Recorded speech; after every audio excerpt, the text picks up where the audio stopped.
사랑하는 새벽나라 친구 여러분 안녕하세요. 여러분과 함께 월요일 말씀을 묵상할 김종호 목사입니다. 여러분, 우리 삶에서 다시 되돌릴 수 없다고 하는 것 4가지가 있습니다. 엎질러진 물, 시위를 떠난 화살, 흘러가버린 시간, 내뱉은 말이 바로 그것입니다. 이 중에서도 특히 내뱉은 말은 반드시 그 대상이 있기 때문에 더욱 조심하고 신중해야 하는데요. 우리는 우리의 말을 통해 누군가를 아프게 하는 사람이 될 수도 있고 또 누군가를 회복시키고 살리는 사람이 될 수도 있습니다. 여러분은 어떤 모습으로 살아가고 있나요? 오늘 말씀의 제목은 살리는 사람입니다. 오늘의 말씀은 사무엘하 20장 14절에서 26절입니다.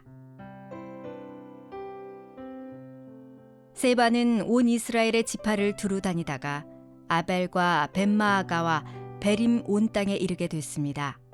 그곳 사람들도 모두 모여 세바를 따르게 됐습니다. 요압과 함께한 모든 군사들이 와서 벳마아가의 아벨에서 세바를 에워싸고 그 성을 향해 성벽 높이까지 토성을 쌓았습니다. 그들이 성벽을 무너뜨리려고 계속 공격하고 있을 때 한 지혜로운 여인이 성 안에서 소리쳤습니다. 이것 보세요. 내 얘기 좀 들어보세요. 요압에게 이쪽으로 오시라고 말해주세요. 내가 할 말이 있습니다. 요압이 그 여자를 보러 가까이 나오자 여자가 말했습니다. 당신이 요압입니까? 그가 대답했습니다. 그렇다. 여자가 말했습니다.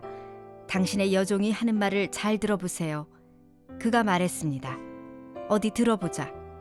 그러자 여자가 말했습니다. 오래전부터 사람들이 말하기를 물을 것이 있으면 아벨에 가서 물으라는 말을 하며 문제가 있으면 그렇게 해결하곤 했습니다. 나는 이스라엘에서 참 평화롭고 신실하게 사는 사람 가운데 하나입니다. 그런데 당신이 이스라엘의 어머니 같은 성을 멸망시키려고 하시다니요. 왜 여호와의 유업을 삼키려고 하는 것입니까? 요압이 대답했습니다. 그런 일은 없을 것이다.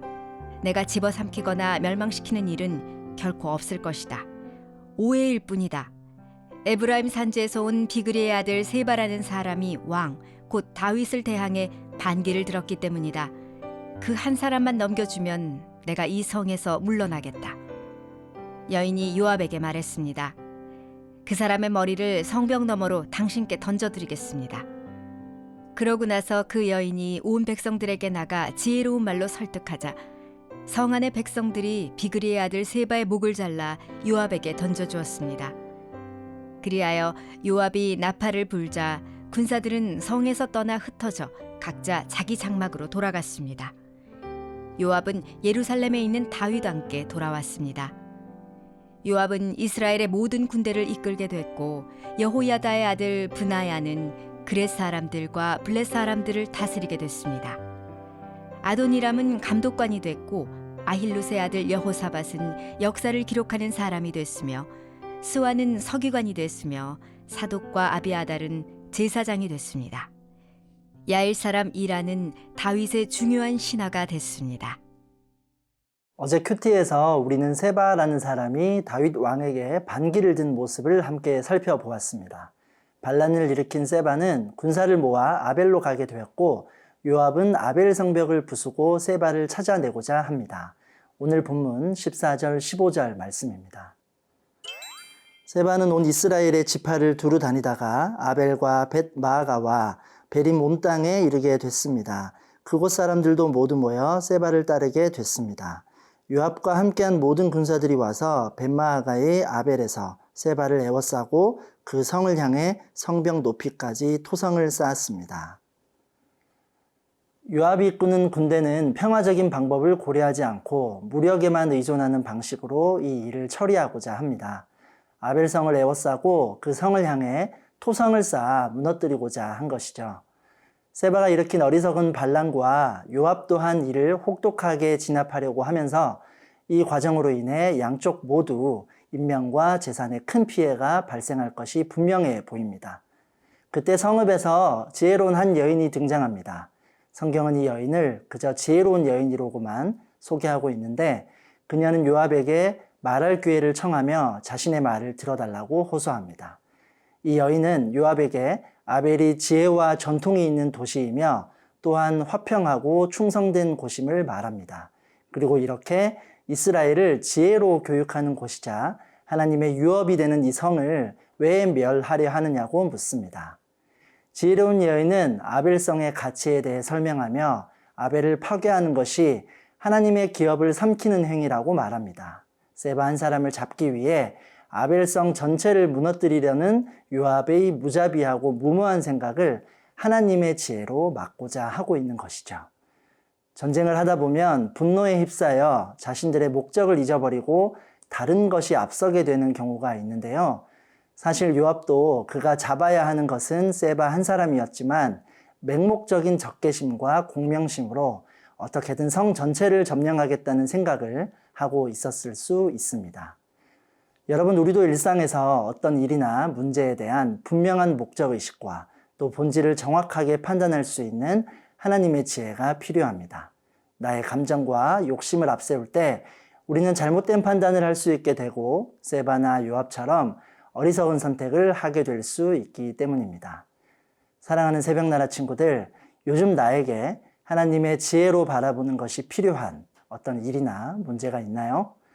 하나님 주시는 지혜를 통해 그 일의 중요한 의미와 본질이 무엇인지, 하나님이 우리에게 원하시는 것이 무엇인지를 정확히 알게 되는 세나 친구들이 되기를 소망합니다.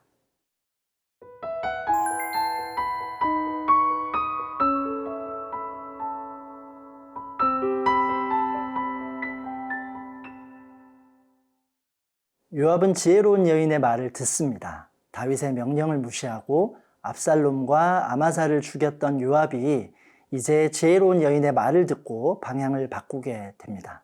본문 20절, 21절 말씀입니다. 요압이 대답했습니다. 그런 일은 없을 것이다. 내가 집어삼키거나 멸망시키는 일은 결코 없을 것이다. 오해일 뿐이다. 에브라임 산지에서 온 비그리의 아들 세바라는 사람이 왕, 곧 다윗을 대항해 반기를 들었기 때문이다.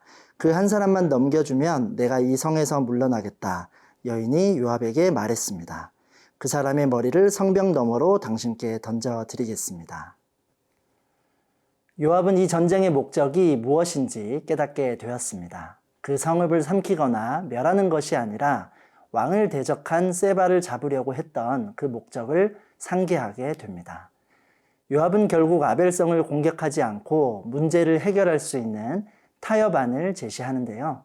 세바를 내주면 이 성에서 물러나겠다고 제안한 것이죠.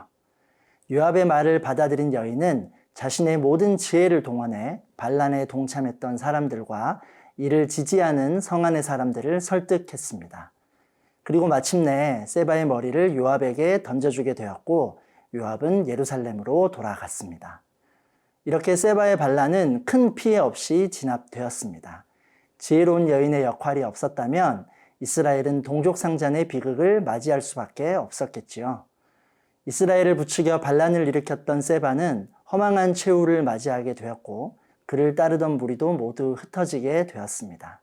이후에 다윗은 관리들을 정비하며 왕권의 안정을 되찾아 갔습니다. 지혜로운 말과 행동으로 전쟁을 막았던 한 여인을 통해 아벨성 전체의 사람들이 생명을 구하게 되었습니다. 그녀의 지혜로 세바 한 사람만 처리되고 많은 백성은 무사할 수 있었던 길이 열리게 된 것이죠. 여인은 요압 앞에 그리고 아벨성 백성들 앞에 오직 지혜를 가지고 나아갔습니다. 그 지혜는 요압의 군대보다 강한 하나님의 지혜였기에 사람들을 설득하기에 충분했습니다. 여러분, 우리도 일상에서 또 중요한 순간마다 세상의 힘을 의지하는 것이 아니라 하나님의 지혜를 가지고 나아갈 수 있기를 바랍니다. 우리는 지혜로운 말과 행동을 통해 선한 영향을 끼치며 살아야 합니다. 하나님이 우리에게 무엇을 원하시는지 우리의 말과 행동에서 나타날 수 있어야 합니다. 사랑하는 새벽나라 친구들, 내 주변에서 일어나는 감정적인 일들을 회복하고 살릴 수 있도록 내가 하나님의 자녀로 지혜를 구해야 할 일은 무엇인가요? 하나님의 지혜로 주시는 말과 행동을 통해 누군가의 마음과 생명을 살리는 사람으로 살아가는 여러분이 되기를 소망합니다. 사랑의 하나님, 하나님의 말씀과 지혜로 나의 주변과 세상을 변화시키고 살릴 수 있는 힘이 우리에게 있음을 믿음으로 고백합니다. 우리의 말과 행동을 통해 하나님이 원하시는 뜻을 나타내는 삶이 되게 하여 주옵소서. 예수님의 이름으로 기도합니다. 아멘.